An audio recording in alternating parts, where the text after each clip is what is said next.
হেই everyone, পুজো তো চলেই এলো। সকলকে জানাই শুভ মহাষষ্ঠী। সবার পুজো খুব ভালো কাটুক।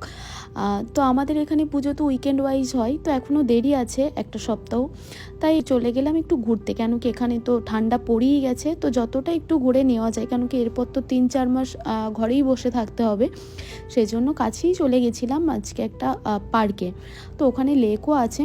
তো বাসে উঠে গেছিলাম। বাসে উঠে দেখতে পাচ্ছ এই যে বিল্ডিংটা, এটা হচ্ছে আমরা যেখানে থাকি মানে মিসিসাগা। এটা এখানকার ল্যান্ডমার্ক। তোমরা সার্চ করলে এই বিল্ডিং দুটোই দেখতে পাবে। তো বাসে মোটামুটি 10-15 মিনিট আসার পরেই আমরা পৌঁছে গেছিলাম সেন্ট লরেন্স পার্ক।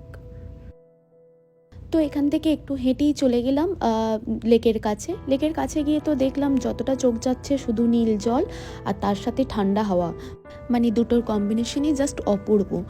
আর যা ঢেউ দেখলাম সেটা মানে দীঘা মন্দারমণির তুলনায় কম কিছু নয়। তো দেখো তোমরা একটু।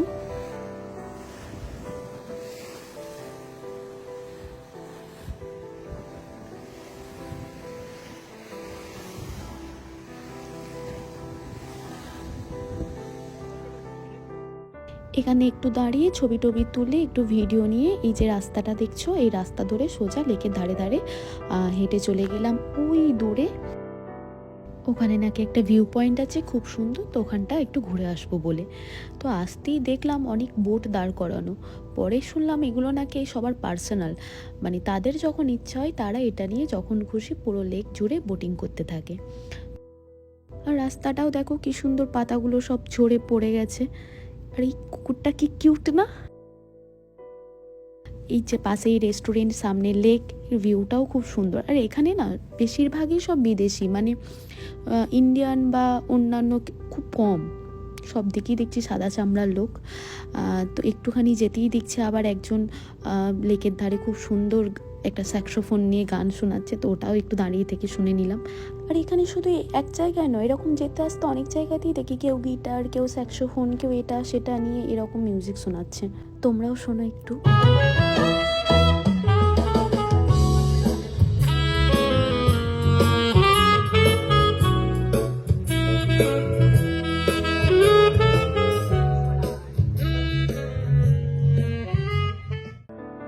তো এরকম গানটা শুনেই চারদিক দেখতে দেখতে চললাম লেকের ধার দিয়ে সোজা।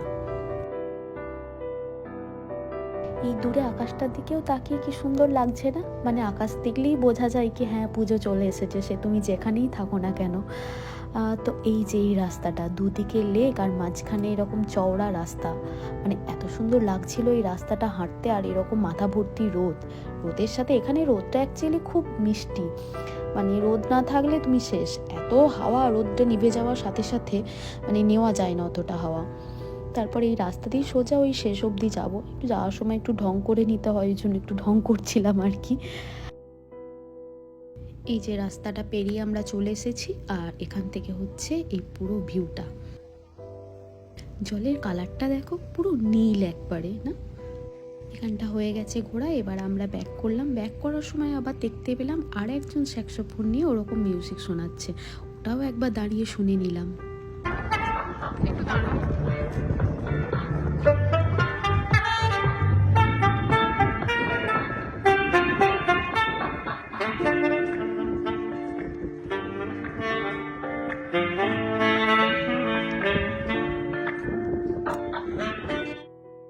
তো এত সুন্দর একটা ভিউ আর সাথে একটা কফি না হলে কি করে চলে।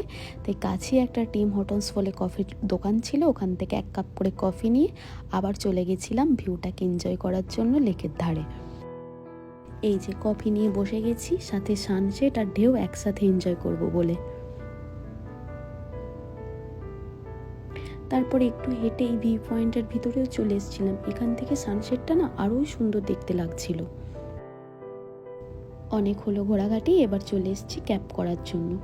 এখানে দাঁড়িয়ে থাকতে একটা সিগনালে গাড়ি দেখলাম, এই সাদা গাড়িটা এত সুন্দর দেখতে লাগলো। তো এসব দেখছিলাম আর ক্যাবের জন্য ওয়েট করতে করতে ক্যাব চলেও এসেছিল 2-5 মিনিটের মধ্যে।